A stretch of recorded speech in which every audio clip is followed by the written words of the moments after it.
Nisha lived in Delhi and loved taking photographs. She carried her small camera everywhere, not to capture grand scenes, but to notice life's little details. One afternoon, Nisha walked through Nehru Park. Children played, elders strolled, and vendors sold tea. She saw a boy standing alone by the fountain. His eyes were red, and he rubbed them as if he had been crying. Nisha crouched down and spoke softly. "Are you lost?" The boy shook his head but pointed at the ground. Nisha looked down and saw two small shoes owned blue, one red mismatched. The boy wore them backward, each shoe on the wrong foot. She snapped a quick photo and gently guided him to a bench. She offered water and asked his name. He whispered, "My name is Aman. I can't find my mother." Nisha posted the photo on a local parents group, explaining the shoe detail, and the boy's shirt wore a uniform from a nearby school. Within minutes, a teacher recognized Aman and came running. His mother followed, tears in her eyes.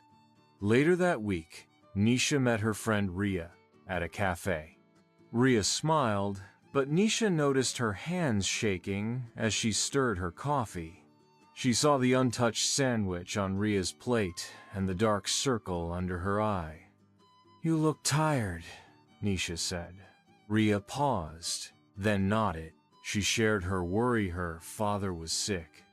Nisha listened and offered to help with hospital visits and homework. Ria's shoulders relaxed.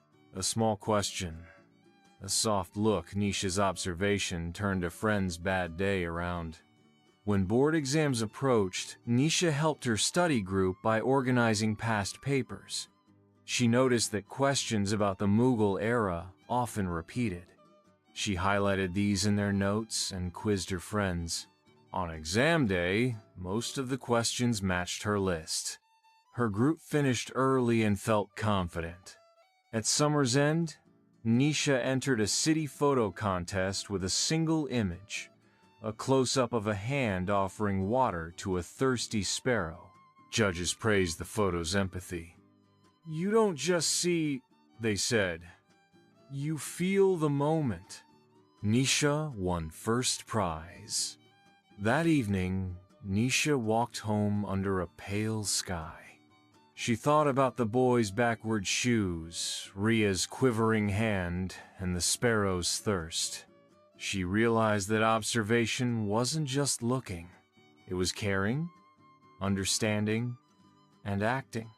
In that simple power, asking one question, noting one detail, she had saved a lost child, comforted a friend, helped classmates succeed, and shown a city its own heart. From that day on, Nisha kept her camera close, not merely to photograph the world, but to truly see eye-tanned, in doing so, to make it better.